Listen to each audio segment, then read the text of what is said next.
উল্টো রথ উপলক্ষে শুক্রবার আগরতলার ঐতিহ্যবাহী জগন্নাথ বাড়ি প্রাঙ্গণে ভক্তদের ব্যাপক সমাগম লক্ষ্য করা যায়। পূজা অর্চনা ও ধর্মীয় আচার সম্পন্ন হওয়ার পর শ্রী জগন্নাথ, বলরাম ও সুভদ্রার রথ টেনে নিয়ে যান অসংখ্য ভক্ত।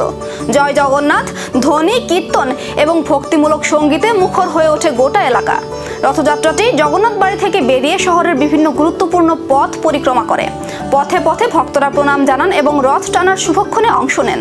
উল্টো রথকে কেন্দ্র করে নিরাপত্তা ও যান চলাচল নিয়ন্ত্রণে পুলিশ ও প্রশাসনের পক্ষ থেকেও প্রয়োজনীয় ব্যবস্থা গ্রহণ করা হয়। বৃন্দাবনে এসেছিলেন দ্বারকা থেকে বৃন্দাবনে যাচ্ছেন।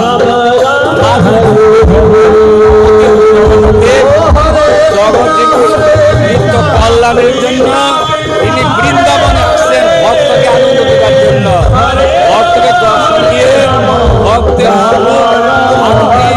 সমৃদ্ধি প্রদান করার জন্য তিনি এই প্রকার এক বৃন্দাবনে আগমন করছেন। গোপীনাথ বলছেন ভক্তগণ, জগন্নাথ বৃন্দাবনে চলো, জগন্নাথ বৃন্দাবনে চলো। ভক্তির আবহে শেষ হলো উল্টো রথের শোভাযাত্রা। তবে আগামী বছর এই ঐতিহ্যবাহী উৎসবকে ঘিরে কি নতুন আয়োজন থাকবে তা নিয়েই এখন থেকে শুরু হয়েছে আলোচনা।